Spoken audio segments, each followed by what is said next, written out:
welcome to the Shoemaker Films podcast. I'm joined here with Sarah Forti and Jackie McCormick with Forti Homes. Ladies, how are you doing today? Good. Thanks for having us. Yeah, thanks. I'm really excited to dive into real estate a little bit with you guys and learn about your agency and just maybe some tips for buyers, tips for sellers. Learn a little bit more about what you guys do and kind of go from there. Awesome. So, yeah, why don't you tell us about yourselves, how long you've been in real estate, kind of go from there. I went to culinary school and worked in and out of restaurants for a long time, and then pandemic, I decided to shift into real estate. So I've been licensed since 2021. Okay.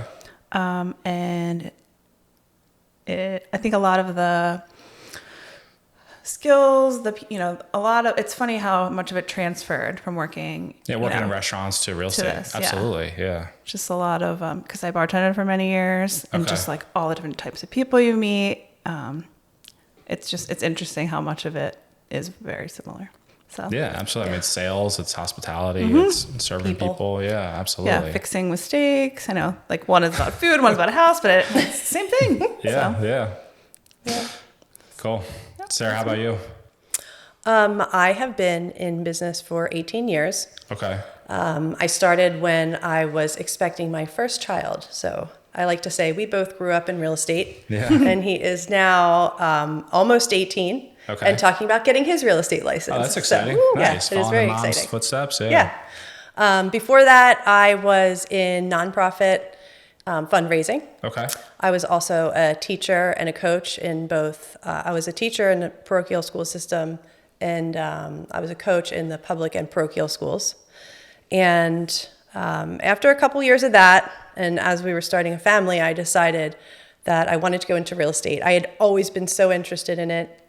When we were looking at rentals as a young family, or then ended up looking at homes to buy, and bought our first home before I was a realtor. Yeah. I just enjoyed the process so much, and I actually felt like back then I had this mindset of, I'm too young, nobody will listen to what I have to say. Right. And then eventually I was like, I think I'm old enough now that people will listen to me. It was obviously my own mindset issue, but I jumped into real estate, and I really never looked back. I mean, every year it was like, let's, see what goal we can get to. And then before you knew it, I was off and running, and the business just kind of built on itself.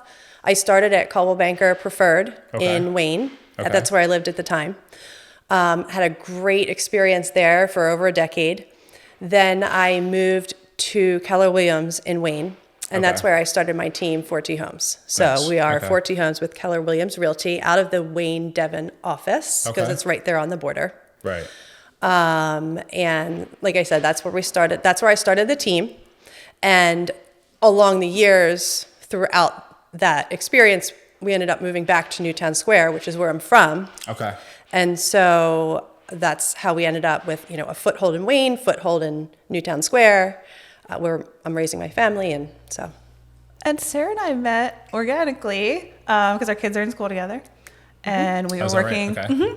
Yeah, Lizzie and Alex are the same age, and Owen and Leo are the same age, and Ava and Noah are in the same grade. So we were working on fundraising at Culbertson together. Okay.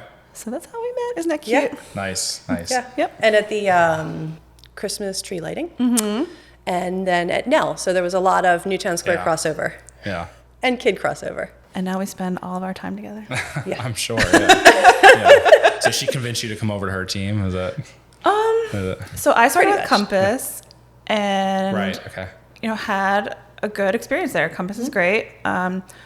My office is in Center City, and I never really got to go. I mean, I could go in. It was far, Yeah, with the pandemic too, I guess. People weren't going in. Yeah. And I did want to be able to go into the office more and to be more, collaborative. Because my previous team was spaced out, and I wanted to collaborate more. So I met Jackie as a friend, mom friend, through Culbertson and Nell, etc. Yeah. And knew she was in real estate. Liked her personality immediately, very positive, lots of energy, easygoing, easy to talk to. Yeah. And we've been growing our team, one person at a time.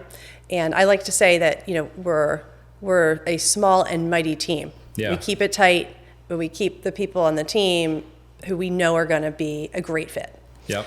And I knew that she was at Compass and that the office was far. And I thought she would be just a fantastic addition. Personality-wise, hustle, like she's got hustle like nobody else, which I love. Yeah. And just a lot of really positive energy and a very quick learner. And so it was immediately a good fit for me.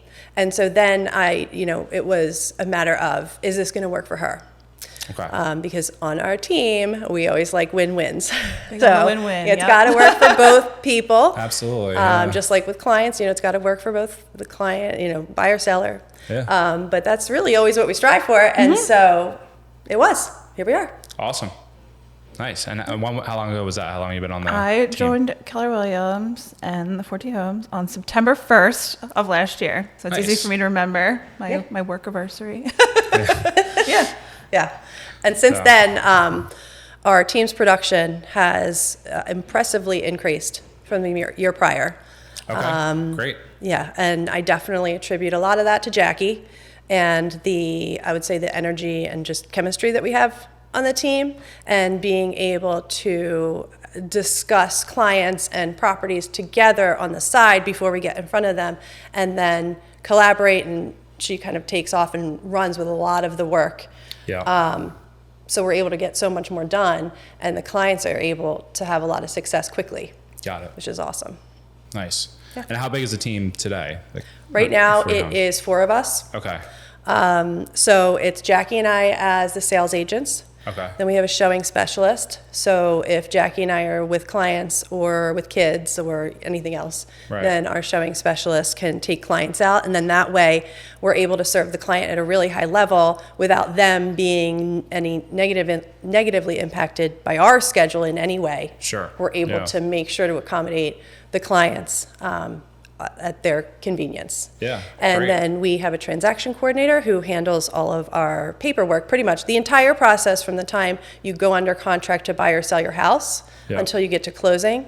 The transaction coordinator, it handles everything for the most part from what we call contract to close. Yeah. Yeah. Nice. And what kind of volume are you guys doing? Is that something? Is that a question you can ask? I don't know. Is that? I don't even know what it is right now. I just Yeah. I counted that we're at 20. But you guys are competitive. You For guys the are, year. Yeah. So what has it been like moving from an individual to a team? It's a journey when you are moving from an individual to a team, because you start off doing everything for everyone, right? And you have so Right. much control. So you have to learn to let go of control, which is a journey in and of itself. Yeah, learning to delegate, that's tough Yeah, when you're running your own it's- business, right? Yeah, and Yeah. it's definitely a skill set that you have to learn. Yep. Managing people and interviewing and bringing them on and then letting them go. And but in production wise, for years I was the top salesperson, whether it was at Coldwell Banker or Keller Williams. Right. And I enjoyed that position.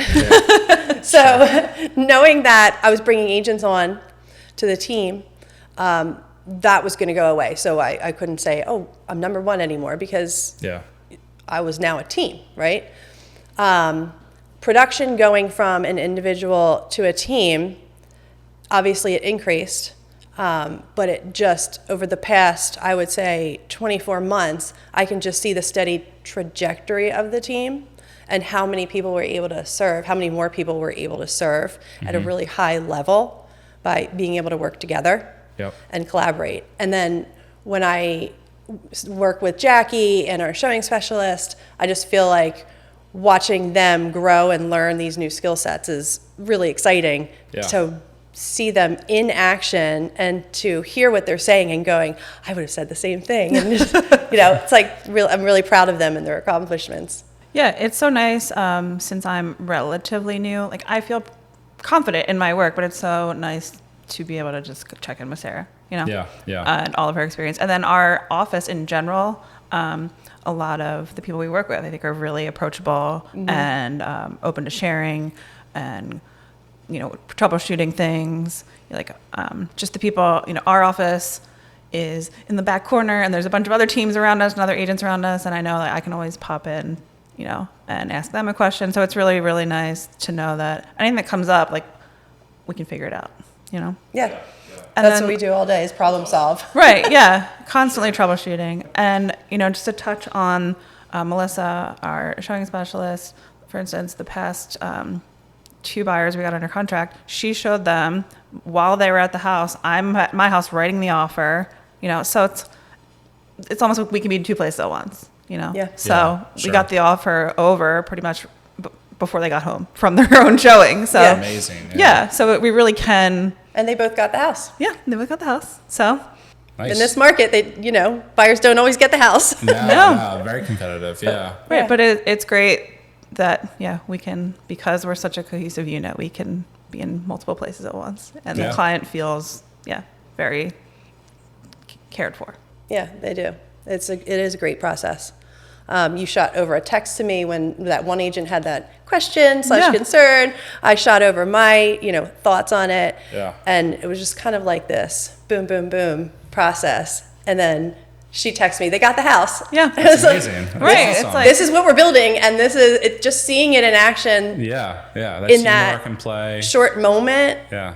where sometimes it's dragged out a little bit, and it's it's there, the chemistry is there, and the teamwork is at play. But when it all happens in a short period of time, it's exciting. Because sometimes Yeah. you just need the right words, and in certain moments, I'm like, what would you say in this circumstance? And it's really helpful. Yeah. Yeah. So, Amazing. but Yep. as we've worked together and grown together this year, we've been recognized a couple times. Excellent. We should have brought the award. We could have brought the award. We Yes. should have brought. That's a cute award. I like that That's one. a cute award, yeah. But we've been recognized a few times. Some by older, I guess, awards that I've gotten in the past, and then the newest one. Philadelphia Magazine does a Philly 5-star agent Okay. award every year. Okay. And they vet it by reaching out to past clients. So we've continuously gotten the Philly 5-star award. That's amazing. Nice. Congratulations. Thanks. Mainline, top agent mainline, things like that. But this year, one of the best, I shouldn't say best, the most special award we've ever gotten was this year. Okay. And it is the Mainline Parent, it's the Mainline Parent Love Award. And they call it Okay. the Best for Families Award. And we Nice. won the Best Realtor for Families with Mainline Parent Magazine. It's amazing. It was amazing, and normally I don't even get excited about awards because it's like, whatever, it's just like another award. But Yeah. it's a community that Jackie and I are both part of on Facebook, Okay. and we have been for years, even before I'm sure you were a realtor. But it's 10,000 people, and we probably collectively know 1,000 of them. Yeah. And the people in there, they go on and vote. They nominate, and then they vote for best of whatever. Everything from pet sitters to like private schools. Okay. And so to be honored and recognized best realtor, there were a couple realtors mentioned, and then we were the winners of the realtor section.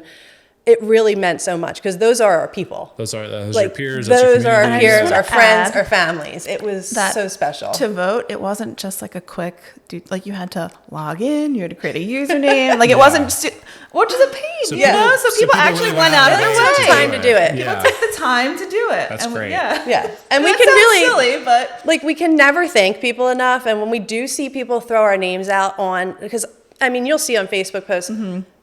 Every 5 seconds, it's I need a realtor who has Sure. somebody, and then Yeah. there's like it's like you got like 300 And comments. everyone's like, got a cousin or right, yeah. and Their go-to. and there Yeah. are so many realtors that are great around here. Yeah. There are, and so when we see our names, we try and thank everybody. But then to just be recognized by them this year was so special. And Jackie and I were able to go to the party where they celebrated. Okay. Nice.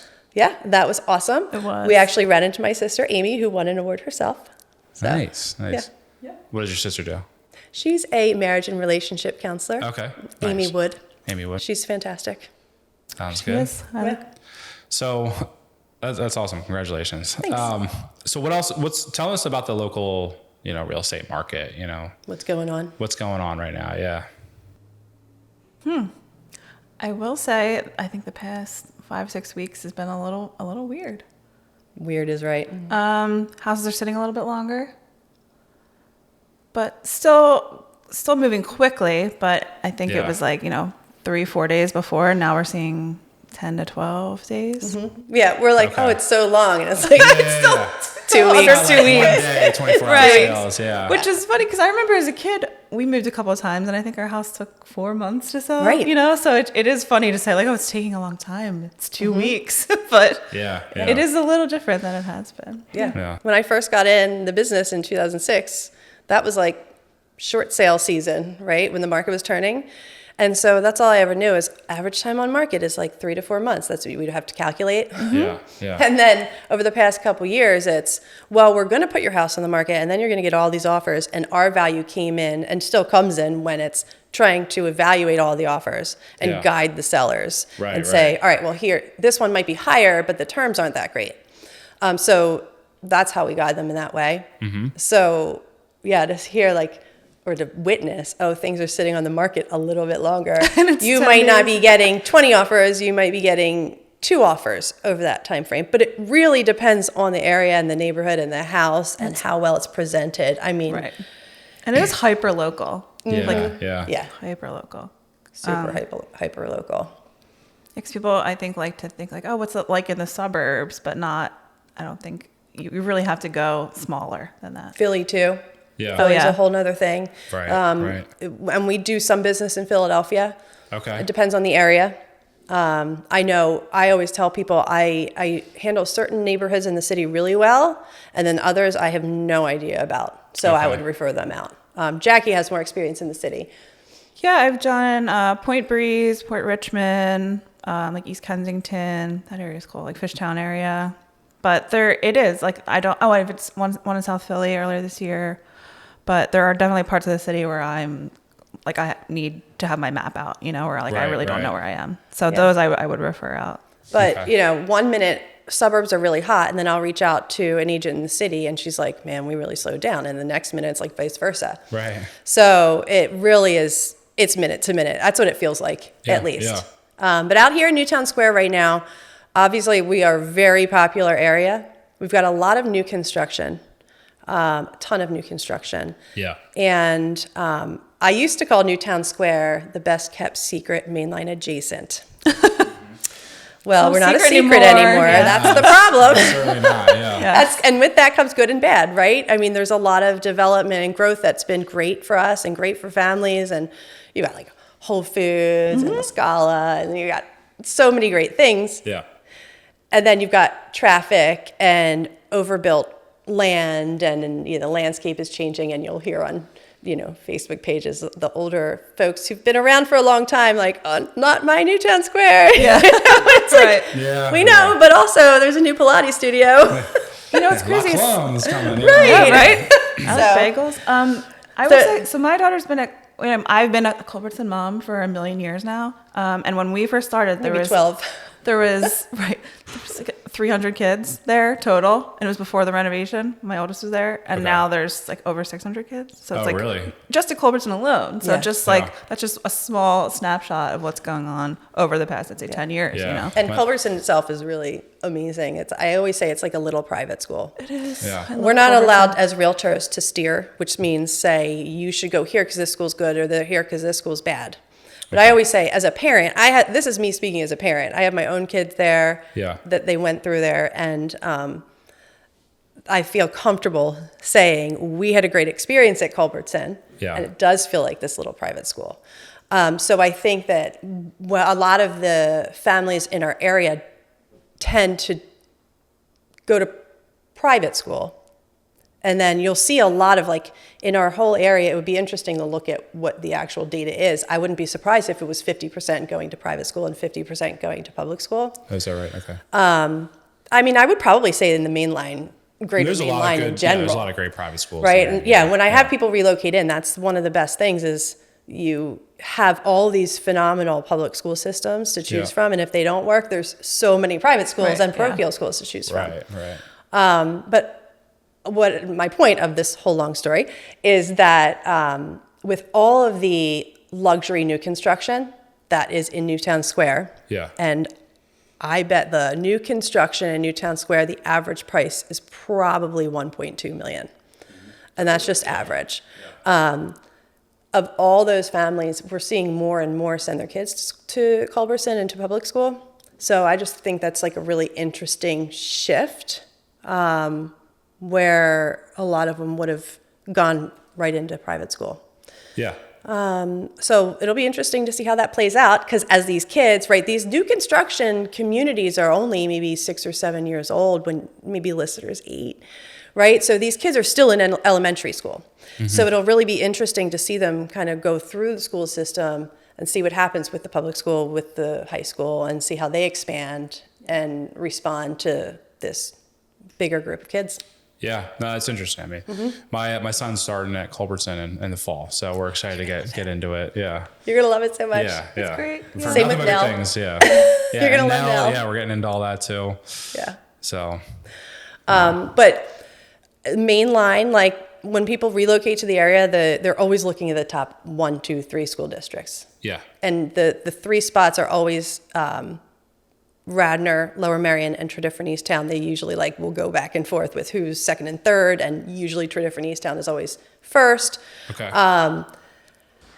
And we always say to people, check out the statistics and everything, because we are not the experts there, but people are usually vying for one of those 3 schools when they come in.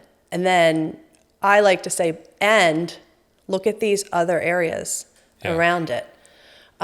Because we have you have Great Valley, you have Phoenixville, Upper Merion, you've got Garnet Valley, Haverford, Marple Newtown, Rose Tree Media. I'm like going around Westchester. I mean, all districts that have great real estate opportunities in them. Because what happens is those first 3, the prices of those areas are so much significantly higher than the outskirt towns, because people just have nothing else to go on but rankings when they're coming in from out of the area. Okay. So they drive the prices up and the competition up. Okay. And also the further out you get from Philadelphia, the less expensive the properties tend to get. So you get more bang for your buck. Okay. So when you're in Lower Merion, you're attracting everybody who's living in the city, and you're one of the top 3 school districts. So your pricing and your competition as a buyer is going to be higher. Okay. Then Radnor, same thing. That's the next town out. And then TE, Tredyffrin Easttown. So that's what we usually see in terms of market activity, is that the mainline school districts, it is incredible to see the prices that they get and how quickly they sell. And when things slow down, it tends to be the outskirt communities that'll slow down first, and the inside ones will stay strong longer. Got it. Interesting. Okay. Yep. Oh, that's fascinating. What about I guess tips for first time? Do you get a lot of first time home buyers? Are you getting people buying their upgrade house? I've worked with a lot of first time home buyers lately. It's funny. I feel like I have 2 niches that I've fallen into, and it's been first time home buyers and then people selling like the family house that they grew up in. So it's like two different worlds, you know? So it's like we're going through like the old pictures, and they're showing me like, oh, my grandkids, we have the little line on the door frame of all the grandkids. So so it's interesting to see. And then really the first time home buyers end up being the ones that are buying, those houses. Yeah. So I get to see it on the listing side and the buy side. I really enjoy working with both. I think honestly, I was telling my husband the other day, there's nothing better than calling a first time home buyer and saying, you got the house. And I got to do that quite a few times this year, which has been. That really is the best part. It is, which has been, the best. And just to hear their excitement, it's like, it's the best. Mm-hmm. Yeah, we've had, how many this year? I've had at least 4 first time home buyers this year, I think. Yeah. Maybe more. Yeah. Nice. Our transaction coordinator, Gina, her background is social work. And so she has worked with a lot of older people who are transitioning from their family home into either 55 and over care or nursing care, or sometimes just downsizing. Yeah. And so over the past couple of years, we fell into that niche because she has such a great skill set. when it comes to communicating and understanding their needs. And so then we as a team ended up focusing on that and working with a couple downsizers and, helping them with the process, which takes quite a while because you're unloading a house full of contents that, it could be 30 years or more for some of these families. They end up being emotional. Very emotional. Yes, very emotional. I'm sure it can be, yeah. Yeah. So Yeah. we're like therapists too. Yeah. We were saying earlier, my sister's a therapist, and somebody said, well, does that cross over? And I'm like, very much so. Yeah. We feel like therapists a lot of the time. Constantly navigating very high emotions. Yeah. And when people are buying or selling real estate, I always say I give everybody lots of grains of salt because it is so emotional. I know that if somebody says something out of character during the transaction, it's high stress. And the stuff I've heard clients say, I'm like, that's interesting. I would never expect that to come out of their mouth, but I don't hold it against them because I know what it's like to feel stressed and to just be at that point where, and so we come in and we try and kind of keep the stress level down. Right. It's hard. It's easy for us to say because we do this every day with helping people buy and sell, and we recognize that it's, we can't just say, oh, it's going to be fine. Yeah. Right. So by giving people, the time and space to have that level of emotion and then be able to bring it down and help them get through the process at a little bit of a calmer level, I think is where a lot of our value comes in. Sure. Yeah. Yes, because it's a lot. And there's quite a few things that I think, people think it's easy, like, oh, I'll just sell my house myself. But right. with so much emotion involved, I think that, it's totally where our value comes in, is helping them navigate the process and make smart decisions for their families. A couple people that we worked with this year, and we do this every year, is, they're trying to either downsize, but not, their forever home. They're just trying to downsize in space and for financial reasons, and or just because they don't want to take care of that size house anymore. Right. But it's not like they're forever downsized. You know what I mean? Okay. People in their 40s and 50s, and they're like, I don't want to cut the grass anymore. Yeah. I don't want to pay these taxes anymore. My kids are either out of school or they don't even use the school system. And so we'll work with them with that transition, going from the bigger house to the smaller house, and then vice versa, the move-up buyers. So they're not first-time buyers, but they're move-up buyers, where they're like, okay, we've outgrown this house now. How do we navigate this house that we have to sell, this house that we have to buy, and we need the proceeds from this one to buy that one, but we want to know where we're going first before we sell this one. So that's always a really fun dynamic, but it's something that we see and do all the time, and just requires a lot of education and a lot of patience. And what I say to all my clients is it requires a level of faith that you have to have, faith and trust that things are going to work out. Yeah. And it's not really faith and trust in us or themselves. It's just that it is going to work out. It always does. We haven't left anybody homeless. Yeah. Right. That's good. There's usually a way around in real estate, Yeah. There's ways to fix things. Yeah. Have you ever had people kind of back out of buying or selling? I mean, I'm sure it happens all the time, but like anything really, like anything that you can share, it's kind of funny, crazy, horror, I'm tempted to share. I had a settlement this year where we showed up at the final walkthrough and nobody had moved a single thing out of the house yet. Yeah. So I packed their things up and helped them move out. That took 6 hours. We had to just bump settlement back, and it was insane. Just walked in, all of their stuff, none of it packed, none. And they said, "Can we come back after settlement and move out?" And I said, "No, you may not. It's not your house anymore." Yeah. So so we end up doing those sorts of things. Sure. I packed their moving truck for them to get the deal done. Yeah. Whatever it takes. Whatever it takes. Yeah.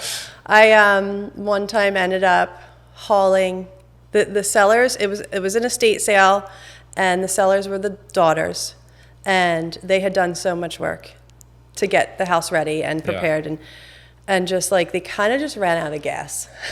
And so the night before settlement, they said, we thought we thought we were going to be able to get the garage empty, and we couldn't.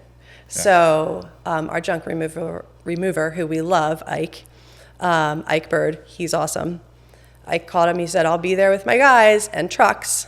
And I showed up too and physically hauled out their garage full of stuff with them. And, but you just do it. Yeah. You just do it because it's got to get done, and you're there and you can. And so you're banking on that commission too, right? I mean, that's that too. It's And really like the new person's going to move Yes. in. You don't want them to have all the stuff in the garage. Right. It's Yeah, really for me when I'm moving. I wasn't really thinking about my commission. I was thinking about my buyers. Well, I was thinking about my buyers. No, Like, I'm not saying you're. I mean, know. that's part of it. Yeah, you have that hanging over your head. It's like, but no, I'm like my buyers can't deal with this, Right. And I'm going to let them deal with it. So I'm going to move. Yeah, and they their stuff. shouldn't have to. And they shouldn't have to. They've worked hard. You know, they. and in my case, I had the sellers. I was representing the sellers, and I felt so bad. Like Yeah. I had watched them do so much work. Yeah. Yep. I wasn't about to call them and say, hey, you need to get back over here, because I was there. The junk guys were there. We all just wanted to go home. It was like 8, 9 o'clock at night. Just get it and done. you just do it. Yeah. To Yeah. get it done. I have a couple of buyers, sellers trying to get out of the sale stories. Okay. I don't really want to call anybody out specifically, Sure. but one was so long ago, and there's no way he would be watching this. It was a divorce situation. Okay. So back to the counseling component. And we were through the through like the agreement of sale, through inspections, through mortgage, and we were just waiting around for settlement, because that's how the process goes. Like a lot of the work is up front, and then you just wait for closing. Sure. Yeah. And he started saying, I'm not doing it. I'm not moving. Not selling. I'm not going to sign. And could he have not signed? Yes. Would there have been legal repercussions? Yes. How far would they have gone? Who knows? I mean, you just don't know until something like that actually happens. Sure. Yeah. But what was the best course of action for everybody is what we needed to kind of step back and take a bigger picture view, right? And that ended up just requiring a lot of counseling, requiring a lot of education about what could happen if you refuse to sign. Yep. The good, the bad, like best case for him, I would lay out what would happen. Worst case, I laid out what would happen. And he ended up signing, and not because I wanted him to, or the sellers wanted him to, or his soon-to-be ex-wife wanted him to, but just because he looked at the options I gave him, and he picked the one that Yeah. had the least potential negative outcomes. Makes sense. Yeah. Yeah. But there are a lot of stories in There's there. a lot of, that yeah. I mean, I it's wouldn't an want to. emotional Yeah. thing, you know. I wouldn't want to share every story, because again, people trust us with Sure. one of the biggest transactions of their lives, and if they're trying to pull out of a deal last minute, Something happened. Yeah. either Yeah. something happened or their emotions got so high usually that I have a lot of empathy for them in that moment. And even though we get through that moment and we get to the other side, I don't love sharing those stories because they're such highly emotional, highly charged moments in somebody's life. Yeah. That you don't want to just be like, oh, and this happened. But I'm grateful to be in the position where we can help them through that Right. situation calmly. And if they end up wanting to terminate, they can terminate. And again, we're going to give them the good, the bad, and the ugly of what we're looking at and help them make the best decision. Because at the end of the day, no matter what is in front of us, it's always the client's decision at the end. Right. We're never saying buy this house or sell this house. Yeah. We're laying out options and saying, okay, what would you like to do now that you have all these options in front of you? Yeah. You don't want to steer them in one way or the other. Right. It's You don't want to gonna- have it's anybody gonna- say, like, it's you gonna made bite me sell this. later Yeah. on. Yeah. Yeah. Sometimes clients do want us. Well, what would you do? And I'm like, it doesn't really matter what I would do. Yeah. People do want us to make decisions sometimes. But Yeah. we can't. Yeah. We just lay out, the options, pros and cons. Yeah. Sometimes I'll say, well, if I was in your position, I might do this, but then Right. I'll, play devil's advocate, Yeah. because So you can kind of play out each scenario and Right. help them to make a Right. decision. We're looking at everybody's finances and saying, okay, and they're, what would you do? Well, you have this much, and if I was in your position, I would be thinking about these things. Right. And so taking all those factors into consideration and then, kind of talk it out from there. Right. Right. Yeah. Kind of like pricing their house too, right? We give them all the information and, what could happen if we price it at this price, or that price, and pros and cons of all of that, and then let them make a decision. At the end of the day, they are the owner of their house and, they're the ones who are selling it, not us. I mean, we're marketing it and selling it, but they're the ones who are signing to sell their house. Yeah. I'm sure you get people that they're like, no, I want it this price and way too high, right? I mean, does that ever come back and bit them or at all? Or Oh, yeah. Probably. Yeah. Okay. Yeah. Yeah. I'm sure. Yeah. Yeah, if sellers want to price higher than we recommend, because we'll give them ranges, right? Yeah. We'll talk about the disadvantages to overpricing. And also balance that out with wherever the market is. If the market is really hot and really competitive, sometimes you have a little bit more leeway than you would in a market that's a little softer, where properties are taking less time or more time to sell. That makes sense. Yeah. And if you price it too low, Leaving money on the table. yeah, leave money. Yeah. I don't know. Sometimes I think you can never price it too low because the market will just bring it up to where it You'll should just be. start getting a bunch of offers. Right. Yeah. Like if we listed this house for $1, we just sold this for what, in the mid eights, we'll say. Yeah. Right? Mid to high eights, mid eights. It's, If we listed this house for $1 tomorrow, everybody would wonder what the heck was going on. They would all come out in droves. There'd be like media True. attention. Supply right? and demand. There would yeah. literally be media attention. Yeah. And then we would get bids for the house and then would bid it all the way up. I have seen, but you have to know what you're doing in that case, right? As the Right. agent. Yeah. You have to have the plan and the skill set to be able to execute that. I have seen situations where agents have underpriced a house and not played that correctly, where they did undersell. They put it on the market for less than it was worth, and they took offers too early, and that is how you undersell. So it doesn't happen often, I would say, in this market, but it can. What about just like general tips for, home buyers? I mean, anything that, So many. yeah, my mind goes many. Be patient. be patient. Yeah. I Be patient and have faith in the have process. faith, and also Yeah. try to have a vision when you walk in a house. That is something I think a lot of people struggle with. They look at the paint color or the wallpaper or See a the carpet. countertops Yeah. and none of that really from that can all change, Yeah. So I think have vision, be patient. I would say trust in yourself Okay. and your realtor and your lender. Yeah. So work with people that you trust. And then once you have your team, believe in yourself as the buyer, that you know what you're doing and that you have a good team around you. Okay. Try not to take into consideration what Uncle Eddie did when he bought his house in 1985. Right. The worst. Try not to bring, 17 family members to the showing to help decide if you like it, because you don't need all 17 of them. Maybe Yeah. 1, 2 at the most.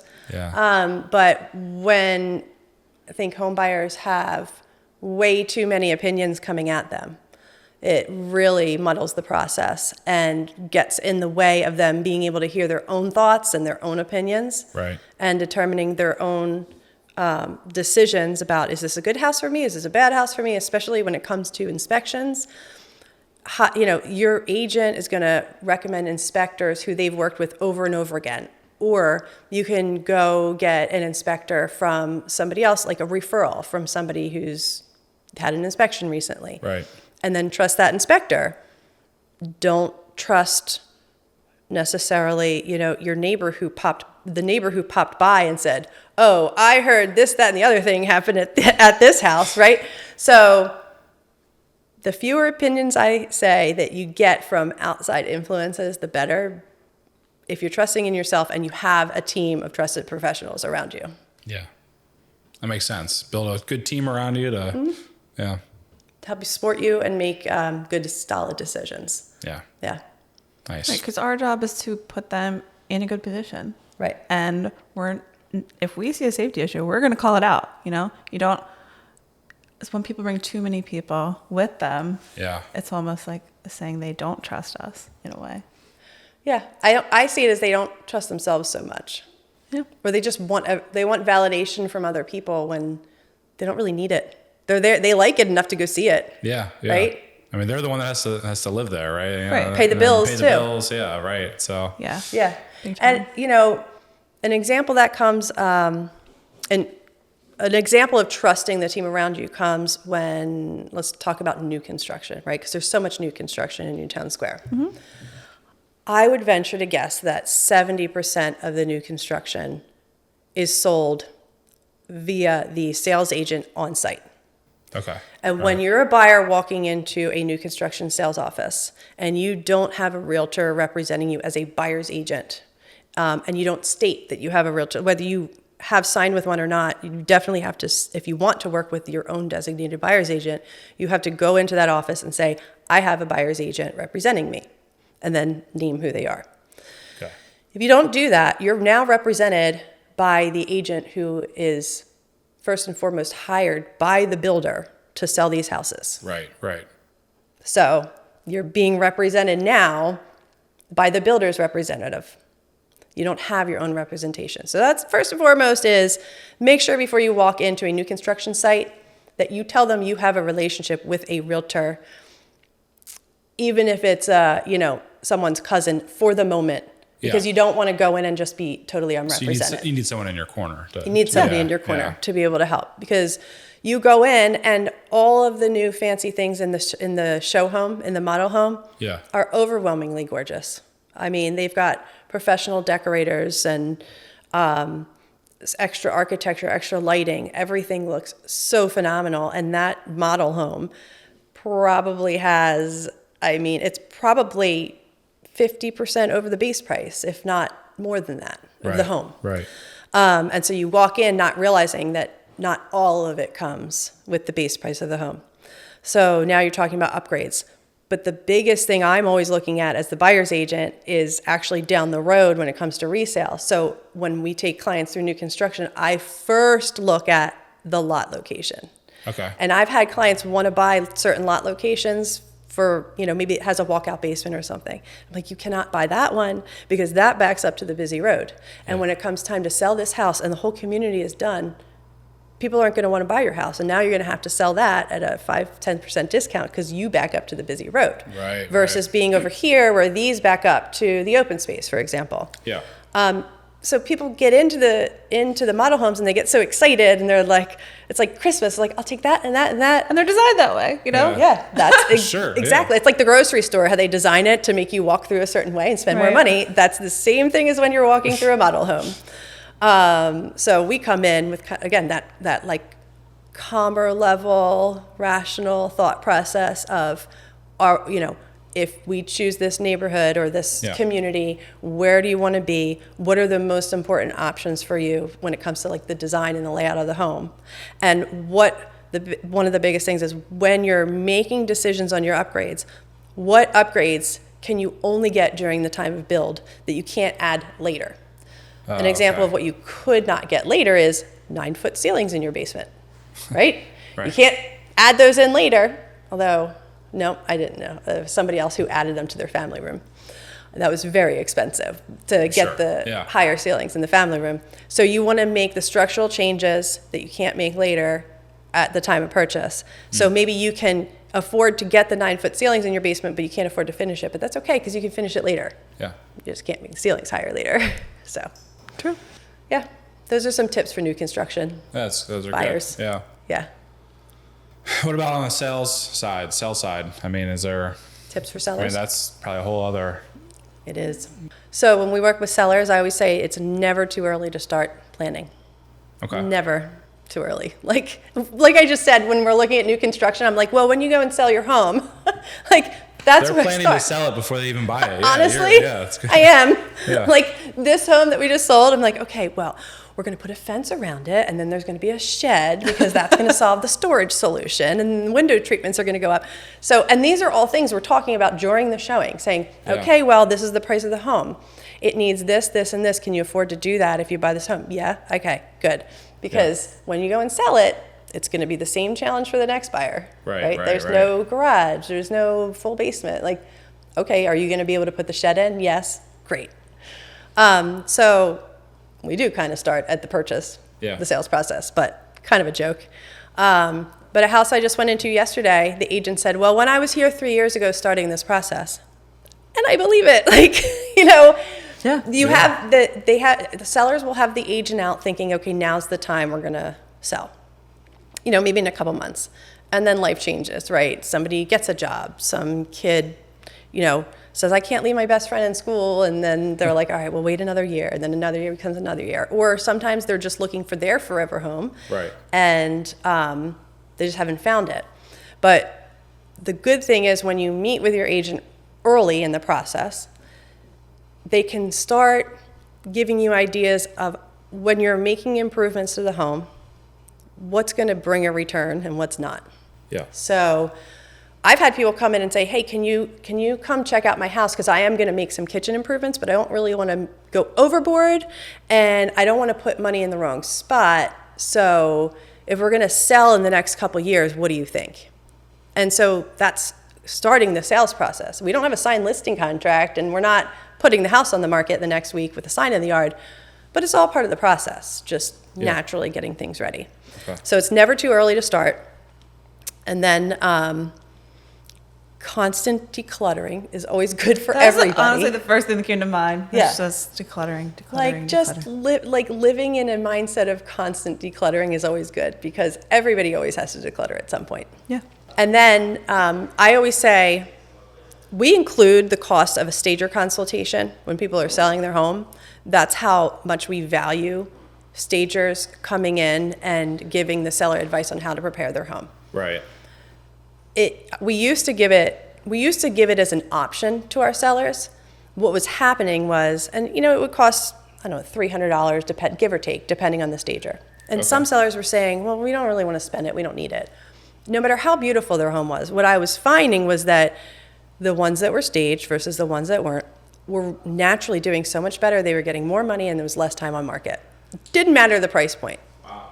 And it made our job harder when it was more time on market and less money. And they're getting anxious, yeah. Right, and the sellers start going like, what's wrong? Why isn't it selling? So I just decided at that point it was worth it for us to include the staging consultation at our cost to make our job and their experience better. Yeah. I will say I had an adorable listing in Ridley a few months ago.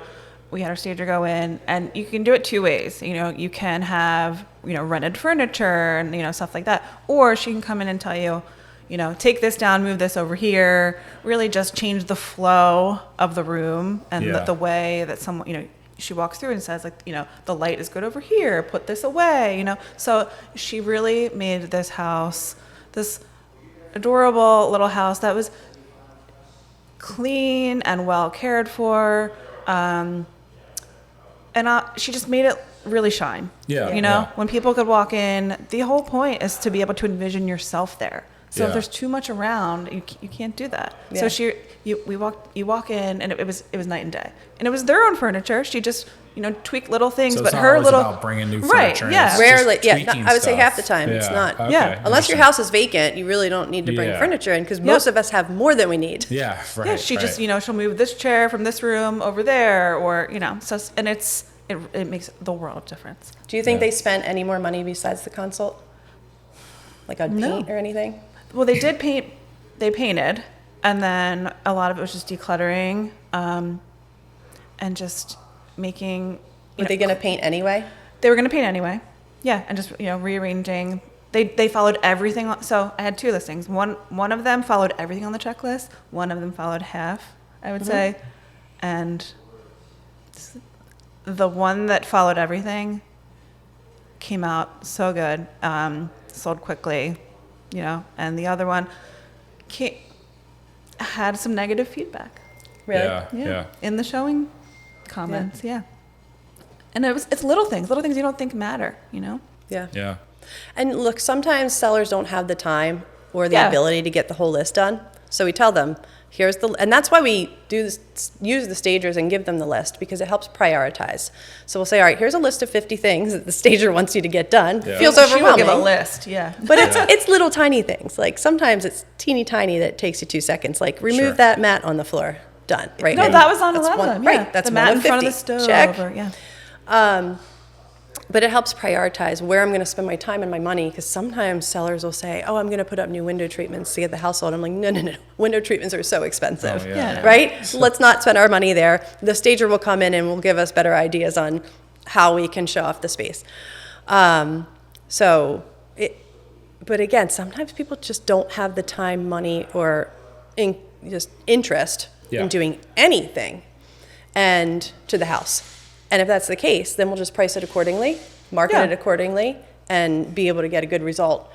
Even so, it just got a good result. Yes. It just still won't be as impactful as having your house staged, obviously. Yeah. Yeah, but there's 2 different ways to market those properties. Properties that are staged and looking for top dollar versus properties that are, maybe an estate sale, empty as is, not touching a thing. You market one way and one the other way, and that's all what we cover in our listing consultation. Okay. Yeah. Got it. Cool. Yeah. Any other tips for sellers? So it is pretty common to have a buyer submit a letter to the sellers with their offer. Some agents aren't for it. Some agents are for it. I say go for it, right? Yeah. Why not? Can't hurt. And it's definitely got our buyers some sale, the house. On the seller side, I do like to ask them to consider writing a letter to the potential buyer or to the future buyer. And then we'll have them write it, and then we'll frame it and leave it at the property. Oh. So and I say include things that I wouldn't know about just reading your listing, right? From just reading your listing. Like, oh, so-and-so lives next door and always has extra tomatoes from her garden and brings them over. Or the kids across the street, there's 3 kids this age and that age. Or right through that neighbor's backyard is where you get to the meadow, and a lot of kids go over there, and there's a stream and you fish. Like things that you just wouldn't know if you didn't live there. So that's a fun thing to do. Yeah, and I've found that it's had good success. And it's definitely different. You don't see that in many listings. No, right. Yeah, but it's got to be the right property too, right? Sure, yeah. So I had this. That reminds me of like a weird thing. This is kind of funny, but also creepy a little bit. So we bought a house in South Philly. We lived there for 3 years, like Italian market area. Mm-hmm. And so we moved in. We were like, so it was so much fun. Like, so one of our neighbors was like this old Italian family. They were like, "Oh, did you find the shoes yet?" We're like, "The shoes." I'm already creeped out. Yeah, like, what are you talking about? Yeah, go downstairs and look for the shoes. I'm like, this sounds weird. But anyways, they ended up showing us where it was. There was these old cabinets in these like old South Philly homes. I guess they used to have like kitchens down in the there basement. And stuff like that. So there were some old cabinets in there. We found like all your tomatoes stuff down there. Yeah, right. Mm-hmm. There was actually a wine press down there too. It was a pretty cool house. Canning your tomatoes, yeah. Yeah, but anyway, we found a little like children's like shoes from like the 20s or something like that in a cabinet, and it's pretty weird. And then we found a couple other pairs of shoes too.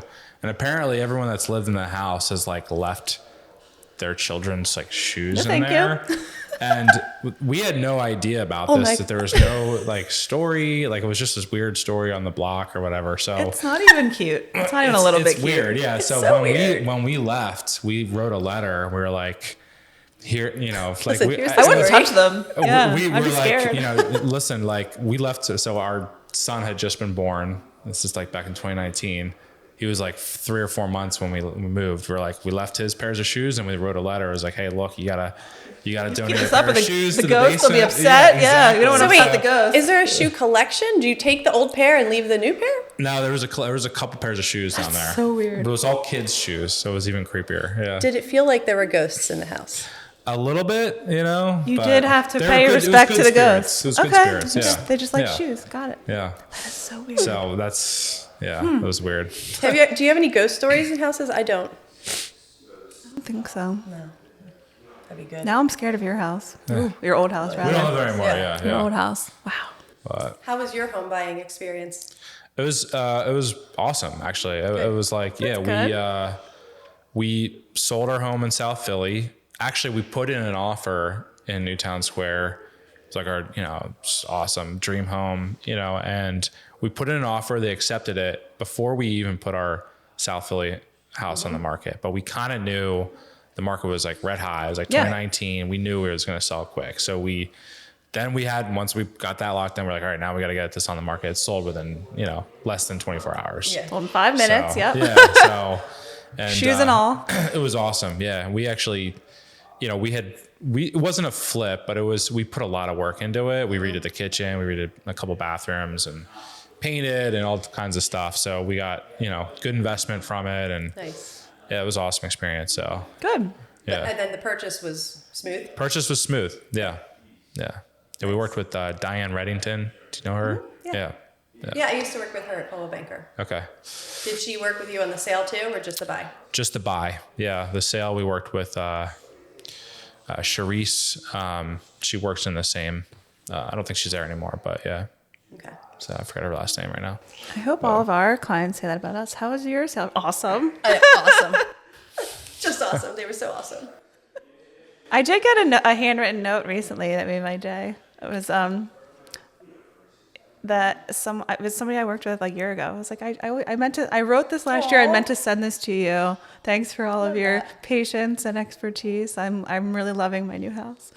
I love that.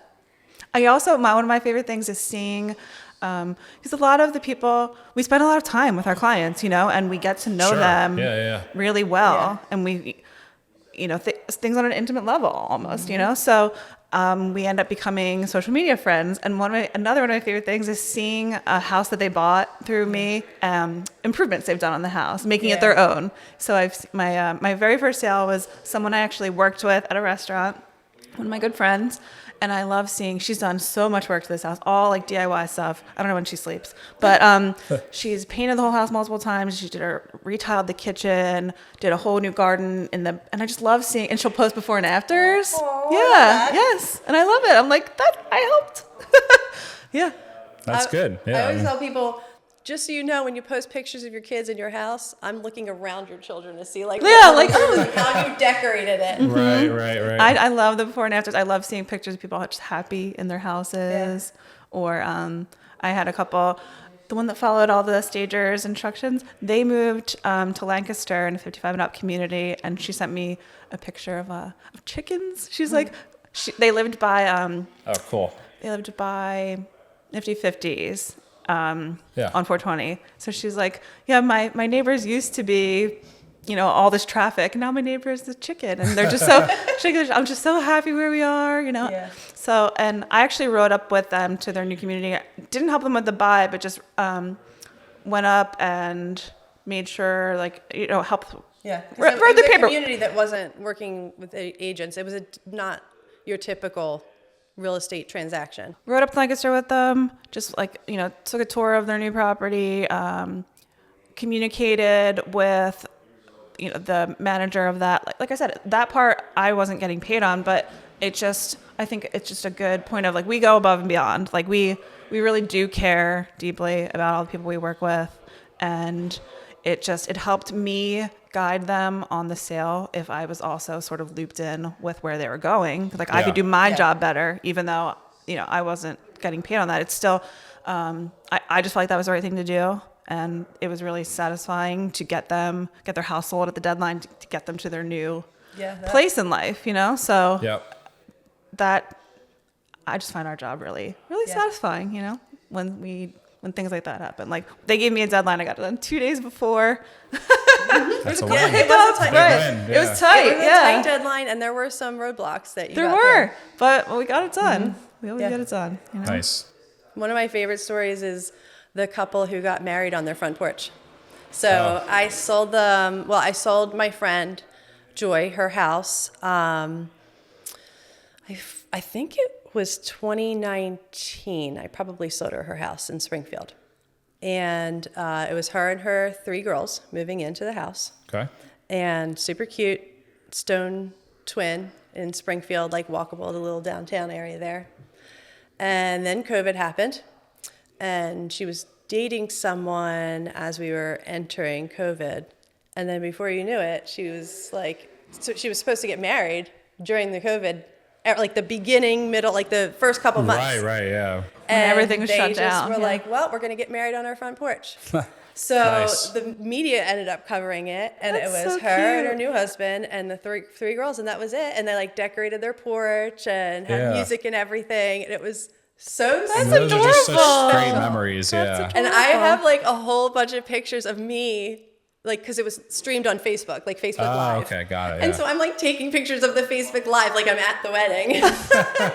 So those, I guess, are their photos. I'm sure everybody else did the same thing. But It's just so plus the nice. Inquirer, they have their photos. Nice. But I'll never forget it. I think it was like last week. Yeah, because what month are we in? June? Mm-hmm. Yeah, so it was like June of 2020. Yeah. And I sent them a picture that it popped up in my memories, like in my OneDrive. Right. And I was like, oh, happy anniversary. That's awesome. Yeah. No, it's so nice. Or I recently saw somebody bringing a new baby home to a house I helped them buy. Like it's just so nice, you know. Yeah. The connections we make with people, and a lot of our business is referrals. You know, we help one person, and they're like, "Oh, my cousin needs somebody," or you know, my grandma wants to sell her house, and that's how a lot of our business happens. Sure. Well, Yeah. that's the best kind of business. Right. I would say nice people refer nice people. Yeah. Yeah. I mean, it's no better advertising than your happy customers, right? So. Right. And I'm really proud of, you know, of that being the bulk of our business. I think is Yeah. just word of mouth. It really, I think, is a That's great. testament to our team. You know. Well, good stuff. Yeah. I feel like we could talk for a little while. I mean, we. Anything else you want to People love share? talking about real estate. Yeah. Yeah. Maybe why should people come to 40 Homes versus Mothers? I mean, why wouldn't they? Why wouldn't they? Yeah. I mean, Do we have to say it? I will say, I think Sarah and I, between all the 8 of our collective children, we know pretty much all. I think I feel confident saying this. All there is to know about our area, really. Yeah. yeah. Like our kids have been in all the different sports clubs, whatever, you know, and then in all the different schools, different preschools, private school. Like we really, if we don't know the answer, we know the person who does in our area. Yeah. You know, I feel really confident true. that if people are looking in Newtown Square or Marple Newtown, that I don't think they could do better than us. Yeah. I really don't. I agree. I agree. Yeah. I will say there are a lot of nice agents out there. Yeah. And that's part of what I love about being in the business is networking with them. But we do have a really strong foothold in terms of the community, what's available, you know, what's And just- trending, and Yeah. And all that. I appreciate through, you know, our work at the Business Association that, you know, we meet a ton of people. Like I said, like it's really, we always know where someone should go. Yeah. And right now let's maybe say we're sitting in a house that we in sold Broomall. Yeah. with to a family that our boys have interacted with at Nell, Yep. you know, Newtown Edgemont Little League, Yeah. for those who don't know. and they're currently getting work done from another Nell Dad. Nell dad. Yeah. So I just think it's cool. Yeah, it's a great community. Yeah. It really is. Newtown Square overall, I've really enjoyed raising my family here. Yeah. And yeah. I think there's a lot of really cool stuff going on in our community in Marple Newtown. And Yeah. I've lived in other areas. We moved here from Radnor. And I liked that a lot. We were in Wayne and Radnor. And it just felt like when we moved to Newtown Square, and I always say, like, on the sidelines, right? Because I've got 4 boys and we're always in every sport. Yeah. So my vibe is like, that's where I feel out the vibe, right? Like on the sidelines. And when I got to the sidelines here, I just felt like everybody was just pretty chill, you know, Yeah. down to Yeah. earth, Yeah. very community oriented, and just kind of Yeah, not level-headed. I mean, of pretentious. course, you're always going to have like outliers, Yeah. But yeah, it's a great community. I think everybody really wants the same things for their families and for the community as a whole. You know, a lot of like small business support, a lot of people volunteering, you know, whether it's to coach or and a lot of pride whatever. in the community itself. Yeah. I'm really proud of Jackie's work with the Newtown Square Business Association. To be honest. And Dane's work as well. Yes. Thank you both. But it's really important, I think, to highlight local businesses because they really are the heart of the community. And when people can support them, and then you can highlight them on social media, and you can highlight them with the podcast, and then it's all crossover work, it just really brings up the energy and just raises the community overall. And then those businesses are then able to give back even more. Yep. And so that's what it's all about. It is. Yep. Yeah. Well, that's great. Yeah, it was really wonderful talking to both of you today. And Thanks for having us again. Yeah, absolutely. So if you're looking to buy a home or sell a home, call up Forti Homes. How can they get in touch with you? What's the best way? Our website is Forti Homes, Forti with an I, Homes with an S. Got it. Okay. We're also on Facebook and on the sidelines at Newtown Edgemont Little League and Marble Newtown Soccer Association. Sounds good. You can find me at NEL, NSPL, Culbertson, Paxton, the high school. Yeah, I'm everywhere. We are everywhere. But feel free to say hi if you see us out and about. Yeah. Yes. But yeah, fortihomes.com is where we have all the listings you can search. You can get your home value, and then you can just say contact us. That's there. Perfect. But we're active on Facebook and Instagram too. Sounds good. Yes, we are. Thanks, Sarah. Thanks, Jackie. Thanks, Dane. Appreciate you. Yeah, absolutely. This was fun. Yeah. Thank you. Thanks for listening today. Shoemaker Lab is an original production by Shoemaker Films, LLC. If you enjoyed today's content, please consider subscribing on YouTube, Spotify, Apple Podcasts, and wherever you get your content. Follow us on Instagram at shoemaker.films. And if you're a business that's either interested in our video production services or would like to be a guest on the show, get in touch by using the contact form on our website, shoemakerfilms.com.